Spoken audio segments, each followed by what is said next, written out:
Der dritte Sieg dann im dritten Spiel. Fällt einem noch ein Stein vom Herzen? Klingt platt, Floskel, aber ist es so? Ich denke jetzt, ja, natürlich sind wir froh, dass wir so gut gestartet sind. Für mich war sehr erleichtert, dass wir das erste Heimspiel gewinnen konnten zu Hause. Ich denke, Gustav hat uns da wirklich in Schlüsselsituation im Spiel gehalten und uns da ermöglicht, den Sieg noch einzufahren. Und ich denke, das hat uns dann alle ein bisschen erleichtert. Und deswegen sind wir dann auch, denke ich, besser in die Saison gestartet. Wäre das erste Spiel vielleicht in die Hose gegangen, wer weiß, wie ich das Ganze entwickelt hätte. So bin ich natürlich jetzt erleichtert, dass wir 3 Siege eingefahren haben. Gustav Wesslau, der neue Torwart. Was unterscheidet ihn von Danny aus den Birken? Ja, das ist natürlich, das jetzt so zu vergleichen, sind 2 verschiedene Menschen, der eine hat Haare, der andere nicht. Ja, ich möchte hier nichts Schlechtes über Danny sagen. Ich höre doch immer vieles, dass sich viele immer noch über Danny beschweren. Danny hat uns zweimal ins Finale gebracht, das darf man auch nicht vergessen. Hat auch sehr viele gute Spiele hier gemacht. So ist es im Sport. Wir haben uns für den anderen entschieden. Man sieht, welche Klasse Gustav mitbringt.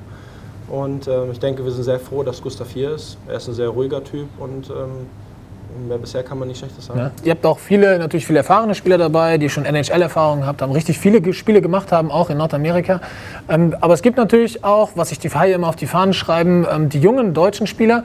Du bist selber auch bei den Junghaien gewesen. Ist das für dich auch so ein Anspruch jetzt als Kapitän, die so ein bisschen mitzuentwickeln, da so ein bisschen auch erster Ansprechpartner zu sein? Für mich ist es, wenn mich einer über das deutsche Eishockey fragt, warum vielleicht irgendwas im deutschen Eishockey nicht so gut läuft, dann liegt es daran, dass wir immer noch zu viele Ausländer in der Liga haben. Das muss man ganz klar so sagen. Wir müssen die Ausländer weiter reduzieren und dem Nachwuchs weiter Chancen geben. Als ich damals mit 16 zu den Profis kam, war ich bestimmt keine Verstärkung für die Haie. Aber man hat mir die Chance gegeben, mich zu entwickeln. Ich bin meinen Aufgaben gewachsen.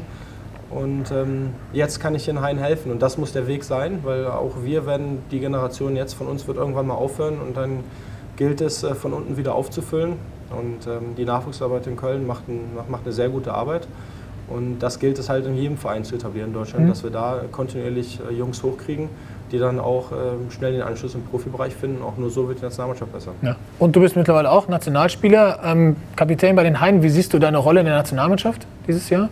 Ja, wir haben jetzt einen neuen Bundestrainer bei Marco Sturm. Da gilt es erstmal abzuwarten. Kennst du noch zusammengespielt? Ja, kenne ich noch. Ist das ein Vorteil? Würde ich kann Vorteil, kann Nachteil sein. Ich habe da keine Gedanken drüber. Also, ich weiß nicht, wie er die Rollen verteilt. Es ist ja nicht immer so, dass die Nationalmannschaft aus den besten Einzelspielern gebaut wird, sondern aus den Spielern, die die jeweilige Rolle am besten ausführen können. Und da ich weder richtig Powerplay-Verteidiger noch richtig defensiv bin, ist es halt immer so ein Thema in der Nationalmannschaft. Aber ich würde mich natürlich freuen, wenn ich dabei bin und schaue dem Ganzen positiv entgegen. Ja, da wären wir schon bei den Zielen für diese Saison. Habt ihr ein konkretes Ziel für die Saison formuliert, was vielleicht über Playoffs erreichen hinausgeht? Nee, du kennst es anscheinend schon, du hast es gerade genannt. Wir wollen eine gute Vorrunde spielen und in die Playoffs gehen und dann schauen wir weiter. Ja. Schauen wir mal auf die nächsten Gegner drauf. An diesem Wochenende steht es an, Spiele in Straubing oder gegen Straubing, gegen Augsburg. Was erwartet euch da? Ja, mit Straubing der Tabellenführer. Ich meine, wir haben jetzt 3 Spiele gespielt, aber sind gut in die Saison gestartet, haben auch schon gute Teams geschlagen. Und wie ich auch vorher schon erwähnt habe, gibt es keine Liga zu unterschätzen. Die werden bestimmt mit breiter Brust hier auftreten. Und wir wollen das Spiel genauso gewinnen, sind auch gut gestartet. Also wird bestimmt ein spannendes Spiel. Und ja, Augsburg auch ein guter Gegner. Ich glaube, haben in Mannheim 6-2 gewonnen. Das macht man nicht auch mal eben so. Deswegen 2 schwere Spiele und wir wollen trotzdem beide gewinnen. Also, darüber berichten wir nächste Woche. Für den Augenblick danken wir dir erstmal, wünschen viel Erfolg am Wochenende. Und natürlich auch für die Saison. Danke.